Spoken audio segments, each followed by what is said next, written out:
लेकिन वही इंडिया गठबंधन की बात करें तो उत्तर प्रदेश में इंडिया गठबंधन 35 सीटों पर आगे चल रहा है और एनडीए को 44 सीटें मिलती हुई दिख रही हैं, यानी कि जो ताजा रुझान है इस वक्त के। तो ये सबसे बड़ी बात यह है। और अगर जो टीवी स्क्रीन पर ध्यान दें तो इंडिया 298 एनडीए 298 यानी कि 300 से कम हो गई है नौजीत, और इंडिया जो है 222 पर है। अदर की जो सीटें हैं, जो अदर पार्टियां हैं और निर्दलीय मिला करके जो अदर हम लोग दिखा रहे हैं, वो 23 सीटों पर आगे चल रही हैं। तो इस तरह से अगर जो देखा जाए तो 543 के रुझान जो है हमारे पास मिल गए हैं। लेकिन उसमें जो दावे किए जा रहे थे, जो दावे थे एनडीए के, बीजेपी के कि 400 पार जाएंगे, वो कहीं मिलता हुआ नहीं दिख रहा है। वहीं इंडिया के जो दावे थे कि हम जीतेंगे, वो भी तो चलिए देवेंद्र जी, बड़ी खबर आ रही है इस बीच, रोकना चाहेंगे आपको। तो उत्तर प्रदेश से बीजेपी उम्मीदवार कृपा शंकर सिंह का बयान सामने है। जौनपुर सीट से उम्मीदवार है कृपा शंकर सिंह, कहा मैं जीत को लेकर आश्वस्त हूं। बिल्कुल, तो उत्तर प्रदेश से ये बड़ी खबर आपको बता रहे हैं। टीवी स्क्रीन पर बीजेपी उम्मीदवार कृपा शंकर सिंह का बयान आया है। उन्होंने कहा है मैं जीत को लेकर आश्वस्त हूं। जौनपुर लोकसभा सीट से उम्मीदवार भी है और उन्होंने कहा है कि मैं अपनी जीत को लेकर आश्वस्त हूं। जी देवेंद्र जी, तो आइए सुनते हैं क्या कुछ कह रहे हैं कृपा शंकर सिंह। प्रवेश किया हो लगभग 4000 वोट से जो सपा आगे चल रही है, जो भी हो, अभी तो मैं यहाँ आया हूँ। मोदी जी भी पीछे चल रहे हैं। अभी मुझे कुछ पता नहीं इसके बारे में। आश्वस्त जन समर्थन के जो जन समर्थन मिला उससे आश्वस्त हूँ जी। पहले आपका सर रिएक्शन क्या रहेगा? अब आखिर रिएक्शन दे ही मैं प्रवेश कर रहा हूँ। कुछ लगा तो लौटने टाइम फिर आपसे मिलूंगा। प्रवेश किया हो लगभग 4000 वोट से जो सपा आगे चल रही है। तो ये थे कृपा शंकर सिंह जो कि जौनपुर से प्रत्याशी हैं। इन्होंने ये जीत के प्रति पहले से ही आश्वस्त हैं। तो चलिए एक और बड़ी खबर आ रही है इस वक्त, आपको टीवी स्क्रीन पर दिखा रहे। जौनपुर से उम्मीदवार श्याम सिंह यादव का बयान सामने आया।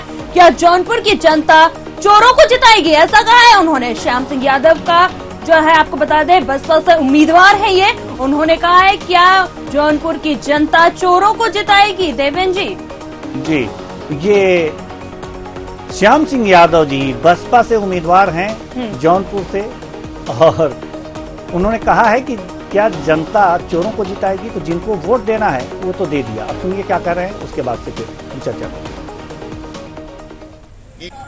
अभी तो मुझे रुझान मालूम नहीं, मैं 5 असेंबलीज का अपने काउंटिंग एजेंट्स को और सभी को देख करके आया हूँ। कहा यार तू? और जो भी होगा अच्छा ही होगा। जनता ने जिसको वोट दिया है वो जीतेगी। जीत के प्रति कितना आश्वस्त है अपने आप? अब हर आदमी आश्वस्त रहता ही है जब लड़ता है, नहीं तो लड़ ही नहीं पावेगा जीत के प्रति। आखिरी राउंड तक, आखिरी दम तक रहता है। लेकिन एक बात बहुत आज के इस मौके पर कहूँगा, बहुत अहम बात, कि ये जो देश की राजनीति, जौनपुर की तो छोड़ दीजिए, देश की राजनीति जो जा रही है, ये जनता को भी सोचने की जरूरत है कि चोर लोग ही आगे बढ़ेंगे पैसे के बल पर, जिन्होंने आपका पैसा चुराया है, कि बेदाग आदमी को भी जनता कोई तवज्जो देगी। बस अभी तो मुझे रुझान मालूम। तो जनता से नाराजगी, जनता से ही नाराजगी है दबे दबे लफ्जों में, और ये भी है कि ये शायद अपनी हार स्वीकार कर रहे हैं और दबे लफ्जों में जनता को भी जिम्मेदार ठहरा रहे हैं कि चोरों को मत जिताइए। क्या चोरों को ही आप लोग मौका देंगे? क्या हमारे जैसे? चलिए एक और बड़ी खबर आ रही है, तो आपको टीवी स्क्रीन पर दिखा रहे इस वक्त की बड़ी खबर। सहारनपुर से इमरान मसूद ने किया जीत का दावा। सहारनपुर लोकसभा से प्रत्याशी, कांग्रेस प्रत्याशी इमरान मसूद। तो बड़ी खबर आपको बता रहे हैं टीवी स्क्रीन पर, ये सहारनपुर से है जहां उन्होंने अपनी जीत का दावा किया है। इमरान मसूद ने सहारनपुर लोकसभा सीट से प्रत्याशी हैं, कांग्रेस के प्रत्याशी इमरान मसूद। जी देवेंद्र जी, तो वही इमरान मसूद हैं जो लगातार विवादों में रहे। क्या कुछ कह रहे हैं, ये सुनवा।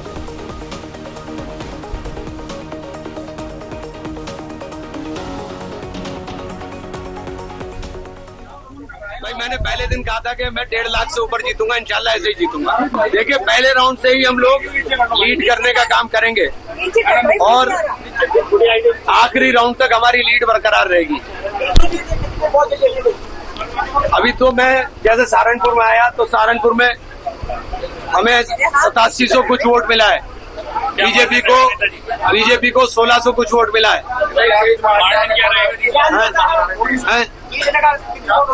भाई मैंने पहले दिन कहा था कि मैं 1.5 लाख से ऊपर जीतूंगा, इंशाल्लाह ऐसे ही जीतूंगा। देखिए पहले राउंड से ही हम लोग लीड करने का काम। तो चलिए, जिस तरीके से उन्होंने कहा है कि अपनी जीत को लेकर आश्वस्त है, इस तरीके का बयान दिया है।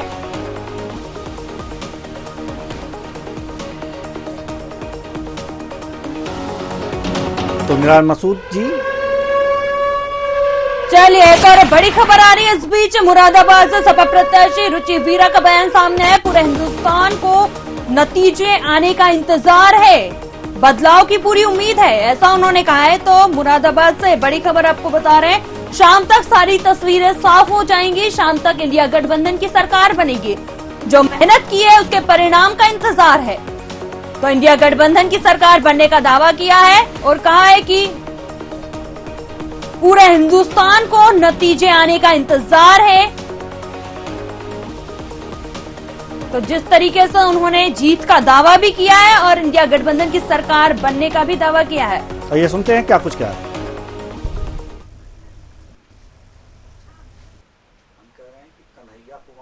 इंतजार की घड़ियां खत्म होने वाली हैं और मुझे ही इंतजार नहीं है, पूरे हिंदुस्तान को नतीजे आने का इंतजार है, बदलाव की उम्मीद है और बहुत अच्छी खबरें हैं।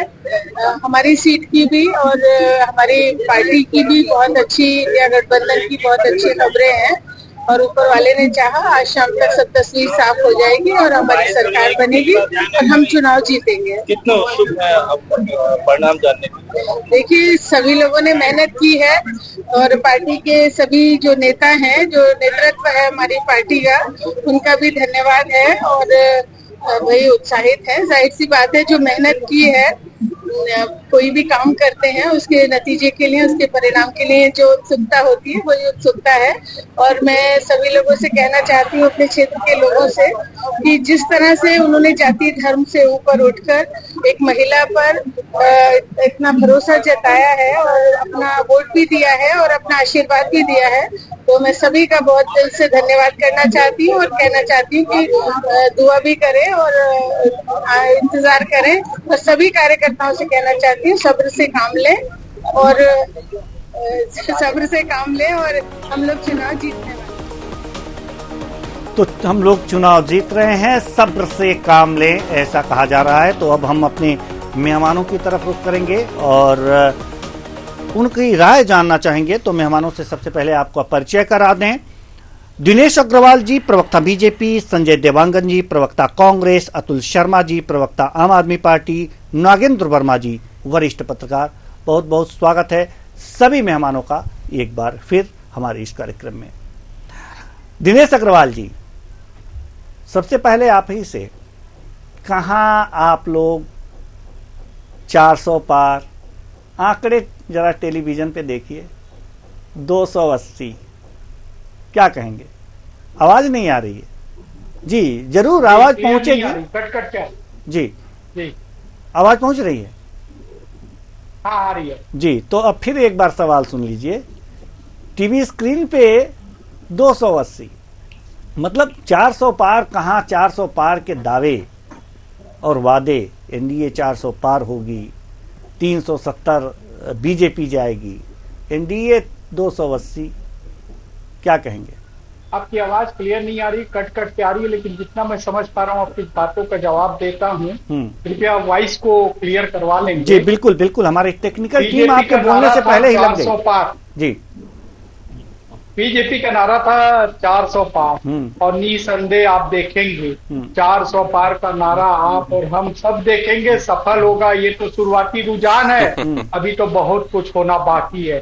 2 बजने दो, 2 बजते बजते स्थिति क्लियर होगी और भारतीय जनता पार्टी जहाँ 280 सीट है वहाँ 400 के आसपास आके रुकेगी, क्योंकि भारतीय जनता पार्टी के ऊपर इस देश की जनता को भरोसा है, और राम मंदिर के ऊपर भरोसा है, वो 370 के ऊपर भरोसा है। हर वर्ग के लिए जो काम किया था भारतीय जनता पार्टी, उस पर भरोसा है। और निसंदेह 2 बजते बजते आप देखेंगे, आप और हम डिबेट में बैठेंगे फिर से, और फिर से 400 पार का नारा आप ही सफल होते बताएंगे हमें। इस बात का हमें 2 बजे तक का इंतजार रहेगा और स्थिति 4 बजे तक एकदम पाक साफ। मतलब आप कहना ये चाहते हैं कि कांग्रेस का चेहरा 2 बजे लटक जाएगा?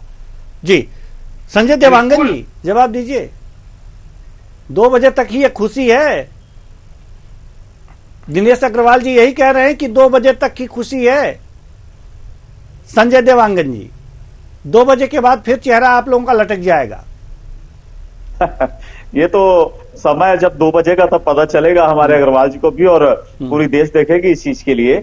लेकिन अभी की जो परिदृश्य है, जो दिख रहा है, इनके जो आंकड़े थे 400 पार के, और अभी जो आपकी स्क्रीन पे दिख रहा है और जो रुझाने आ रही हैं, उससे स्पष्ट है कि बदलाव की स्थिति है पूरे देश में। और इस बार इंडिया गठबंधन की सरकार बनने जा रही है।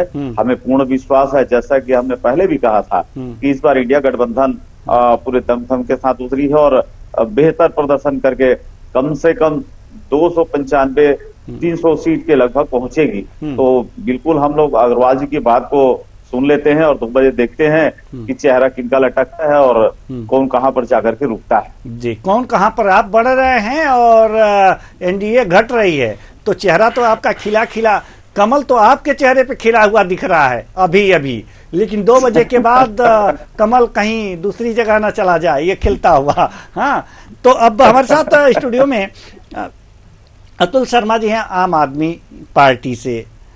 तो सवाल तो थोड़े से हमने आपसे इससे पहले पूछे थे, लेकिन अब अगला सवाल यही है कि अब इंडिया बढ़ती हुई दिख रही है तो खुश तो होंगे ही, और पंजाब में अगर कांग्रेस बढ़ती हुई दिख गई तो क्या रिएक्शन होगा आपका? देखिए, इन सवालों का जवाब देने के पहले मैं एक रिएक्शन बता दूं। 265 एनडीए, 254 इंडिया, ये अदर की जो 24 सीटें हैं, ये तृणमूल कांग्रेस ममता दीदी की पूरी सीटें हैं। तो ये और 254 को आप मिलाते हैं, 224 प्लस 254, तब तो ये एनडीए कहीं दिख ही नहीं रही है। ये भी एक समीकरण है और भविष्य में ये सत्य होने भी जाएगा। चलिए, अच्छी बात है, शुभकामनाएं हमारी आपके साथ हैं, लेकिन हमारे सवाल का जवाब ये नहीं है। सवाल का जवाब मैं दे रहा हूं, अब मैं आने ही वाला था। पंजाब में देखिए, मैं फिर से कहता हूं कि अगर आपके टीवी स्क्रीन में भी एनडीए और इंडिया चल रहा है, गठबंधन चल रहा है, तो यहाँ व्यक्तिगत हितों को थोड़ा परे रखते हुए पार्टी की बात नहीं होनी चाहिए। जिस सीट पे हमें पंजाब में लगा कि भाई हम अच्छे से लड़ सकते हैं, और कांग्रेस को कई सीटों में लगा कि हम अच्छे से लड़ सकते हैं, तो जब इंडिया गठबंधन की मीटिंग हुई, पूरे हमारे 28 दल बैठे और उन्होंने बात की, तो ये निकाला गया समीकरण कि जो लोकसभा के रिजल्ट के आंकड़े थे, वोट परसेंटेज, लोकप्रियता, वरिष्ठता, इनके आधार पर यह निर्णय लिया गया कि पंजाब में हम अलग अलग लड़ेंगे। तो इसमें कोई बड़ी बात नहीं है। देखिए, अब तो वही हम सोच रहे हैं ना, दिल्ली में हमने बड़ा दिल दिखाया, तो बढ़ेगी दिल्ली में हमने कितना बड़ा दिल दिखाया। इंडिया की बढ़ेगी, चाहे कांग्रेस की सीट निकले या आम आदमी पार्टी की सीट निकले। हाँ। जी, वहां तो इंडिया की बढ़ेगी। तो बताइए, अगर जो कांग्रेस की ही निकल जाए तो आपके कार्यालय में खुशियां मनेंगी कि नहीं मनेंगी? अभी जो आंकड़े पंजाब से आ रहे हैं, मैं आपको बताना चाहूंगा, बांटेंगे लड्डू तो ऐसा है कि वो 2.5-3 कुंटल, वो बीजेपी के प्रवक्ता महोदय भी बोले कि लड्डू, तो ये लड्डू तो मुझे लगता है फेंके जाएंगे। तो आप अन्न बर्बाद मत करिएगा, हम गरीब पार्टी, हमको दान कर दीजिएगा, हम अपनी जीत की खुशी आपके लड्डू से मना लेंगे, सबको बांट के। आप फेंकिएगा नहीं लड्डू। चलिए, मतलब आप पहले से इंतजाम कर रहे हैं कि अच्छी बात है। नागेंद्र हमारे साथ, नागेंद्र वर्मा जी हैं, वरिष्ठ पत्रकार, हम आपके पास आना चाहेंगे। देखिए, लड्डुओं की भी व्यवस्था हो रही है, जिनके पास पैसे हैं वो तो ऑर्डर दे ही रहे हैं और अपने आप को गरीब पार्टी हमारे संतोष जी कह रहे हैं। गरीब पार्टी, देखिए एक मिनट रोकना चाहूंगा देवेंद्र जी। गरीब पार्टी इसलिए कहा जा रहा है, आपने चुनाव के पहले कांग्रेस का खाता सीज किया, आप पार्टी को बर्बाद करने में लगे हैं। इनका दूसरा मोहरा यही होता, अगर ये धोखे से इस बार जीत के आते तो अब आम आदमी पार्टी का खाता सीज होने वाला था। हमारे प्रत्याशी किस तरीके से चुनाव लड़े होंगे आप चुनाव आयोग में भी देख सकते हैं। मतलब आपको मुश्किल से कोई ऐसा ही मिले कि अरे यार इनके पास बहुत पैसा है, बहुत धनाढ्य आदमी है। सब आम लोग लड़े हैं और जनता के पैसों से चुनाव लड़े हैं। इसीलिए मैंने लड्डू की बात की थी कि जो 2.5-3 कुंटल लड्डू बीजेपी के प्रवक्ता महोदय बनवा के रखे हैं अपने जीत का जश्न मनाने के लिए, तो वो अब कहीं से होते दिख नहीं रहा है। तो अन्न मत बर्बाद करिए, वो लड्डू हमें दे दीजिएगा, हम जनता को बांट देंगे अपनी जीत की खुशी। ये प्रवक्ता बीजेपी के दूसरे प्रवक्ता आ गए ना, वो तो पहले वाले थे। उनको मैं जवाब नहीं दे पाया था, लेकिन है तो बीजेपी के ही प्रवक्ता ना। अच्छा ठीक है, ये तो सब एक ही सांचे में ढले हैं, एक ही शब्द तो बोलते हैं। नहीं ठीक है, तो आप इनसे संदेश दे देंगे उनको कि भाई भिजवा दीजिए। हमारा संदेश आप पहुंचा दीजिएगा जो पहले प्रवक्ता महोदय बैठे थे आपकी पार्टी के। चलिए एक बड़ी खबर आ रही है। बिल्कुल, दिल्ली से चांदनी चौक से कांग्रेस के जेपी अग्रवाल आगे हैं, ईस्ट दिल्ली से बीजेपी के हर्ष मल्होत्रा आगे नजर आ रहे हैं। तो बड़ी खबर आपको दिल्ली से बता रहे हैं, नॉर्थ ईस्ट से बीजेपी के मनोज तिवारी आगे हैं और नॉर्थ वेस्ट से दिल्ली से बीजेपी के योगेंद्र चंदोलिया आगे नजर आ रहे हैं और वहीं पे बीजेपी के रामवीर सिंह भी आगे बढ़ते हुए नजर आ रहे हैं। तो बड़ी खबर आपको बता रहे हैं दिल्ली से, जहां वेस्ट दिल्ली में बीजेपी में कमलजीत जो है वो आगे बढ़ते हुए नजर आ रहे हैं। तो चलिए अब मेहमानों की तरफ आ जाएं। तो एक और अपडेट, ईस्ट यूपी में समाजवादी पार्टी भारी बढ़त बनाए हुए है। बलिया, गाजीपुर, चंदौली, मिर्जापुर में सपा आगे, रावर्ट्सगंज, मछली शहर, ये तमाम जो हैं, लालगंज, संत कबीर नगर, अंबेडकर नगर में सपा आगे, बस्ती सुल्तानपुर में सपा को बढ़त मिल रही है, प्रतापगढ़ और कौशाम्बी में भी सपा आगे जा रही है। तो एक बार फिर अगर जो कहें तो ईस्ट यूपी में समाजवादी पार्टी को भारी बढ़त मिल रही है। आजमगढ़ में भी सपा आगे है। तो आजमगढ़ में सपा आगे है तो क्या माने, आजमगढ़ से तो दिनेश लाल यादव निरहुआ, क्या भोजपुरी का जलवा नहीं चला क्या?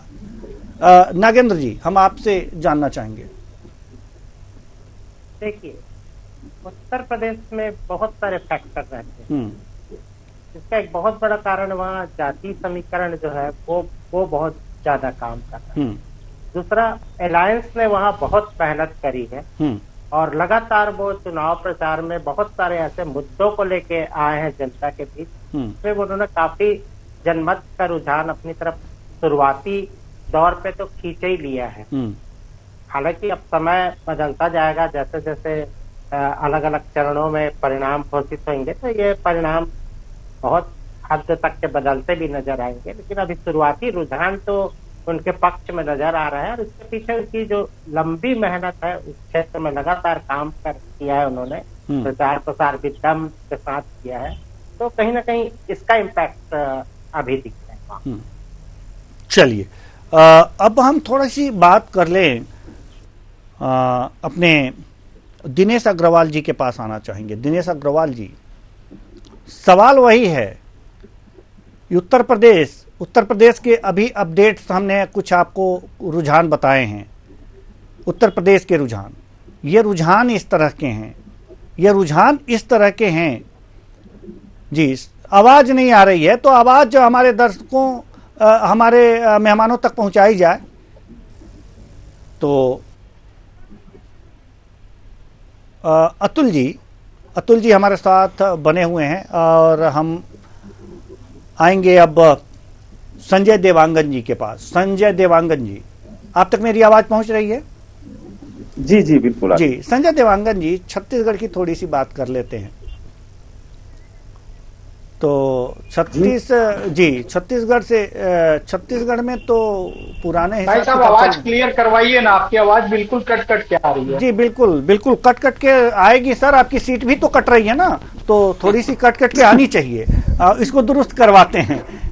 400 पार वाली सीट कट रही है आपकी, इसलिए थोड़ी सी कमजोरी है। आपके चैनल में प्रॉब्लम आ रही है सर, हमारे सीट में प्रॉब्लम नहीं आएगी। आप अब सुनाई दे गया, देखिए आपके वॉइस अब सुनाई दे गया, काम की चीज सुन ले रहे हैं। देखिए आप सुनाइए, अब सुनाई दे गया जी अब आप सुनाई दिया। नहीं, आपकी आवाज कट कट के आ रही है, आधी आवाज आ रही है, आधी कट रही है। चलिए आधा सुनाई आ रहा है, आधा नहीं आ रहा है भाई साहब। चलिए ठीक है, इसे दुरुस्त कराने का प्रयास करेंगे। हो सकता है कि आपका नेटवर्क थोड़ा सा जी नेटवर्क मेरा वो है, बाकी की आवाज क्लियर आ रही है। जी ठीक है। तो इसे दुरुस्त हमारी टेक्निकल टीम कर रही है, आप घबराए नहीं। जैसे कि आप कह रहे हैं कि हमारी सीटें बढ़ेंगी, वैसे ही हमारी भी टेक्निकल टीम है, लगी हुई है जी।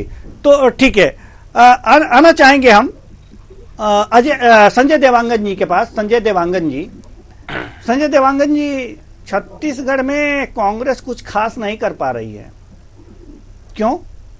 जी अभी हमारे छत्तीसगढ़ की जो स्थिति है, जो आपकी स्क्रीन के माध्यम से मैं भी देख पा रहा हूँ कि 9-2 की जो स्थिति चल रही है, जिसमें राजनांदगांव और कोरबा को बढ़त कांग्रेस को दिखा रही है।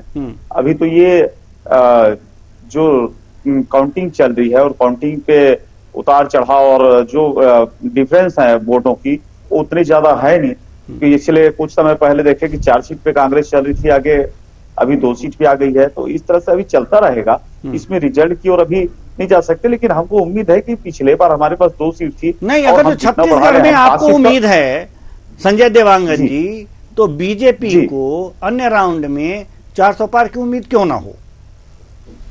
देखिए, उम्मीद पे पूरी दुनिया कायम है और उनको उम्मीद रखना चाहिए। वो तो टाइम भी बता दिए 2 बजे का। उसी तरह से हमको भी पूरा टाइम पे भरोसा है, पूरे समय भरोसा है, जनता पे, पूरे देश की जनता पर भरोसा है कि इस बार देश में जो परिवर्तन की लहर चली है, जो इस बार महंगाई का मुद्दा, बेरोजगारी का मुद्दा जो पूरे देश में चला है, इसलिए देश की जनता जो चाहती है वो रिजल्ट में आज परिवर्तन, महापर्व का आज रिजल्ट का दिन है और हम देखेंगे कि देश की राजनीतिक परिदृश्य बदलेगी, देश की स्थितियां बदलेंगी इस सरकार के बदलने से। तो बिल्कुल ये रिजल्ट आज शाम के आते आते तक क्लियर हो जाएगा। और जो उनका 400 पार के नारे थे, मैं तो एक ही चीज से कहता हूं कि छत्तीसगढ़ में हमने जो 75 पार का नारा दिया था और 35 पे टिके, उसी तरह इनके 400 के नारा है। तो इसी तरह से होगा, क्योंकि अपन देखे थे पिछले बार कि आप लोगों के माध्यम से आप लोगों ने भी छत्तीसगढ़ में कांग्रेस की रिपीट सरकार बन रही, इसकी बधाई भी दिए थे। लेकिन देखते समय के साथ ऐसा परिवर्तन हुआ कि धराशायी हो गई हमारी पार्टी। इसी प्रकार अभी जो पूरे देश में इंडिया गठबंधन की जो सीटें बढ़ते दिख रही है, अभी ये निरंतर आगे बढ़ते रहेंगी और पूरे देश की सभी जो पार्टियां इंडिया गठबंधन के साथ हैं, ये सरकार बनाएंगी, हमको पूरा उम्मीद है। और देश की जनता के ऊपर हमें पूरा विश्वास है, जो अपने मत को दिए हैं, जो अपने विश्वास को दिए हैं और जो देश में परिवर्तन लाना चाहते हैं, उनके ऊपर हमें पूरा भरोसा है। इसलिए हम निश्चिंत हैं कि इनके जो अग्रवाल जी के जब 2 बजेंगे तो चेहरे किसके खिलेंगे और कौन मुरझाएगा, इसका हमको भी बेसब्री से इंतजार रहेगा उस पर का। जी बिल्कुल, बेसब्री से इंतजार तो पूरे देश को है कि आखिर कौन सरकार बना रहा है। हम आएंगे अतुल शर्मा जी के पास। अतुल शर्मा जी, अगर जो दिल्ली के रिजल्ट की बात करें, जहां पर आपकी सरकार है, यहां पर जो रुझान आ रहे हैं, अगर मनोज तिवारी और कन्हैया कुमार को कहा जाए, हालांकि गठबंधन के ही हैं, तो यहां तो आप जवाब दे सकते हैं ना? बिल्कुल दूंगा। तो मनोज तिवारी आगे जा रहे हैं। सीटों का अंतर एक बार आप देखेंगे, माफ करिएगा, अगर वोटों का अंतर आप देखेंगे तो बहुत कम है। और जैसा कि अभी जो रुझान चल रहे हैं, चाहे वो दिल्ली के हों, चाहे पंजाब के, चाहे पर्टिकुलर किसी सीट के हों, तो इन रुझानों को अगर ध्यान से देखा जाए, पढ़ा जाए, समझा जाए, तो ये बात सामने निकल के आती है। एक तो हमारी सरकार बन रही है और दूसरा जो हमारे कैंडिडेट जो अभी 800, 1200 या 600 वोटों से पीछे चल रहे हैं, वो कहीं ना कहीं अच्छी लीड के साथ आएंगे और सरकार में बनाने में अपना सहयोग देंगे। मनोज तिवारी जी देखिए, दिल्ली में 7 इनके पिछले बार बीजेपी के सांसद थे, 6 का टिकट कटा। मनोज तिवारी जी अपनी चाटुकारिता करके और किसी तरह से अपनी सीट को इस बार बचा लिए। लेकिन जनता जो है, तो उनकी सीट तो बीजेपी ने बचा ली और उनको दे दी एक बार मौका और कि आप लड़िए। लेकिन वो गाना गाने के अलावा दिल्ली में कुछ किए नहीं। और बयानबाजी, विकास के मुद्दों पे कभी उन्होंने कोई बात नहीं कही। तो आप देखिएगा जैसे ही फाइनल रिजल्ट आएगा तो कन्हैया कुमार मनोज तिवारी जी को हराएंगे और इंडिया से हमारी अच्छी सीटें दिल्ली से निकल के आएंगी। चलिए, तो कन्हैया कुमार हराएंगे मनोज तिवारी को, लेकिन अभी तो मनोज तिवारी ही आगे चल रहे हैं। नागेंद्र जी, हम आपके पास आएंगे। नागेंद्र वर्मा जी वरिष्ठ पत्रकार हैं आप। दिल्ली की जो स्थितियां हैं और मनोज तिवारी कन्हैया कुमार की अगर जो बात कर लें तो मनोज तिवारी कन्हैया कुमार में मनोज तिवारी आगे चल रहे हैं और उम्मीद आम आदमी पार्टी को भी है, तो कांग्रेस को तो होगी ही क्योंकि उम्मीदवार हैं। तो अब क्या लगता है आपको कि जो बढ़त बनाए हुए हैं मनोज तिवारी वो पीछे चले जाएंगे? देखिए, अभी शुरुआती दौर में ऐसे दावे तो नहीं किए जा सकते, लेकिन मुझे नहीं लगता कि यह स्थिति ऐसी रहेगी। मनोज तिवारी हालांकि कहा जा रहा है कि उसके तमाम उन्होंने बेहतर काम नहीं किया, लेकिन संभवतः ऐसा नहीं होता।